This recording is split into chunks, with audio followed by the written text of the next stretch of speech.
आज की कहानी है एक राजकुमार की।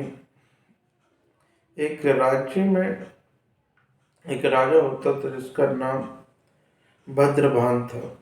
बहुत ही खुशहाल राज्य था। वहाँ के जो राज्य में सारे के सारे नागरिक जो थे वो बहुत ही खुश थे, और वो खुशी के कारण काफ़ी संपन्न राज्य था वो। और राजा की बस एक ही तकलीफ थी, दुख था, जो कारण था उसका कोई संतान नहीं था।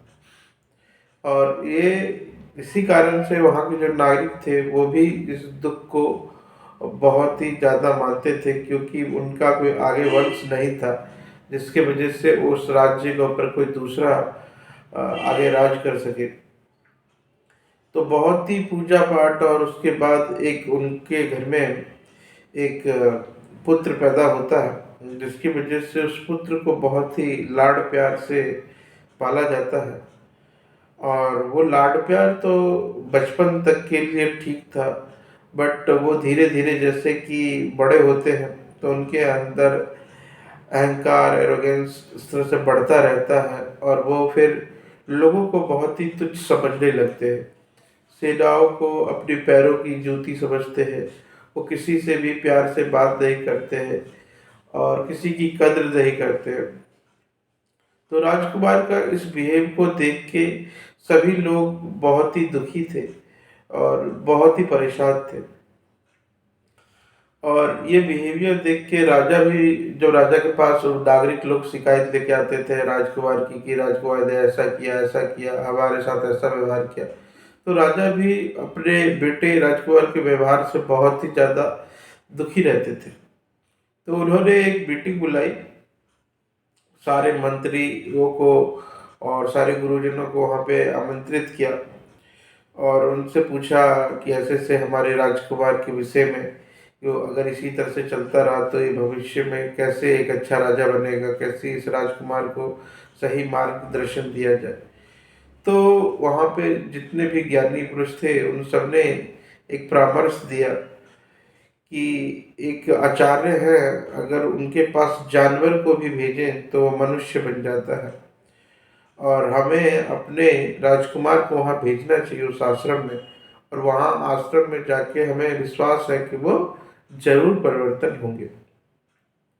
राजा को ये बात काफी पसंद आती है, और राजा अपने राजकुमार को लेके उस आश्रम, उस आचार्य के पास जाते हैं, और वहाँ पे जाके आचार्य से अकेले में बात करते हैं और अपनी सारी समस्याएं जो राजकुमार की थी वो उन्हें बताते हैं।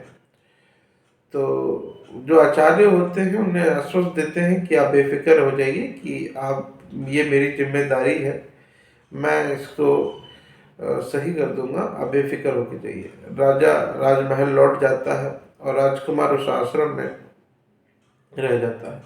अब आश्रम के नियम के अनुसार, जो पहला नियम है, वहाँ पे और भी शिष्य सब रह रहे थे, जो कि अपना भोजन के लिए उनको भिक्षा मांगना होता था। अब राजकुमार बहुत ही अहंकारी होता है, उसे भी कहा जाता है कि अगर आपको अपने पेट भरना है तो उसके लिए भिक्षा मांगनी ही पड़ेगी। बट राजकुमार क्या है, वो जैसे कि मैंने आपको बताया कि वो एक अहंकारी रूप में था, तो वो भिक्षा मांगने से कर देता है, कहता है कि मैं भिक्षा नहीं मांगूंगा। बट जब उन्हें एक दिन भूखा रहना पड़ता है तो दूसरे दिन वो भी फिर भिक्षा मांगना शुरू कर देता है।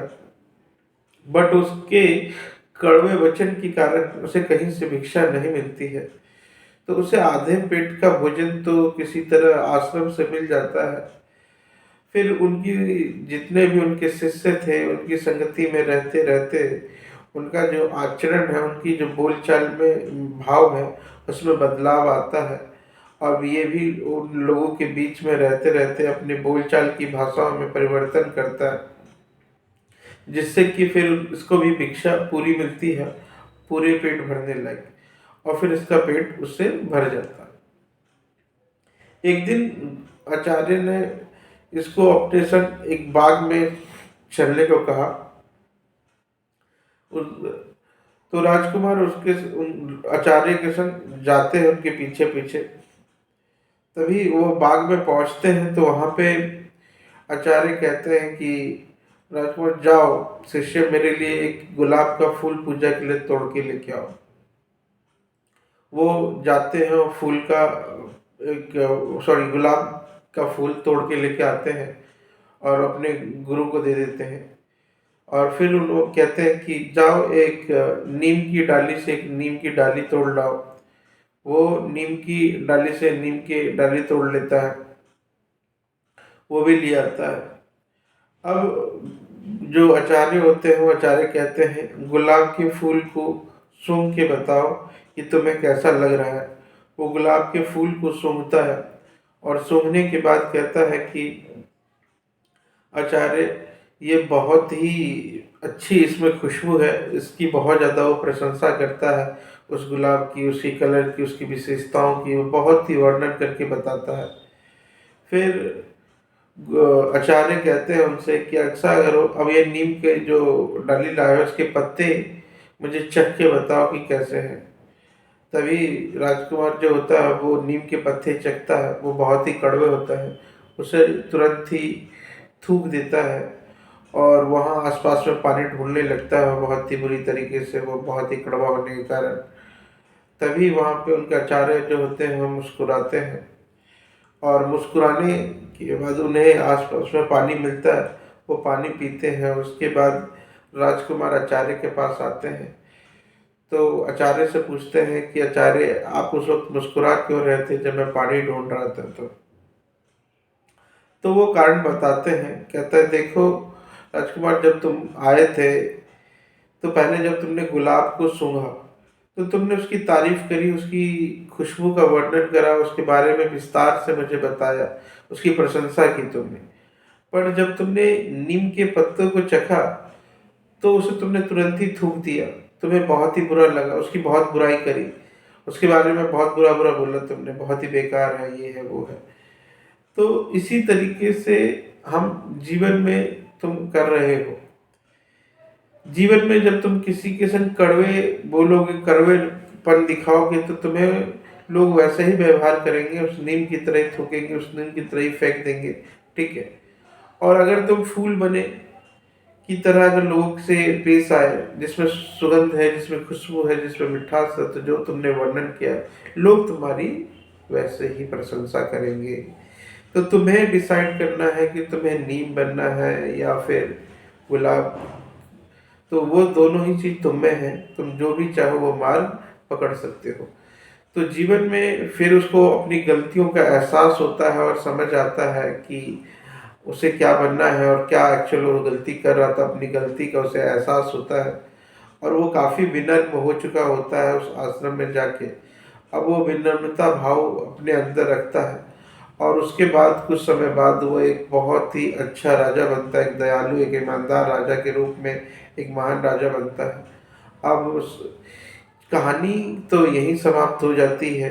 दोस्तों, एक कहानी की जो शिक्षा है जो हमें जीवन में अपनानी चाहिए कि हमारे अंदर का जो भाव है वो हमें देखना चाहिए कि हमें भाव किस प्रकार का हमने अपने अंदर रखा है। हम जब कभी भी किसी भी शब्द को बोले, किसी से जब कभी भी हम बात करें तो हमें भी ध्यान रखना चाहिए कि हम किस तरह की बातें एक्चुअल में उनसे कर रहे हैं। कहीं हम नीम की तरह तो नहीं बोल रहे हैं कि करवाहट अगर रहेगी तो जाहिर सी बात है उस करवाहट की वजह से आपके रिश्ते में बहुत सारी तकलीफ बाधाएं आएंगी, आपको कोई पसंद नहीं करेगा। बट अगर आपने गुलाब की तरह लोगों को सुगंधित करेंगे, लोगों को खुशियां देंगे, तो रिटर्न में भी आपको वही सारी चीजें मिलेंगी, खुशियां ही मिलेगी, प्रशंसा ही मिलेगी। तो वो आपके लिए बहुत ही इम्पोर्टेंट और मायने रखता है कि अगर आपने जीवन में कहीं भी अगर मौका मिले, कहीं भी अगर अपनी बात रखें तो नीम की तरह नहीं बल्कि गुलाब की तरह बनना है। अब ये कहानी मैंने जो मैसेज था ये आप तक मैंने पहुंचा दिया। इसको जीवन में सिर्फ मैसेज समझ के नहीं, इसको जिंदगी में आप अपनाइएगा भी। इस कहानी को ध्यान पूर्वक सुनने के लिए बहुत बहुत धन्यवाद।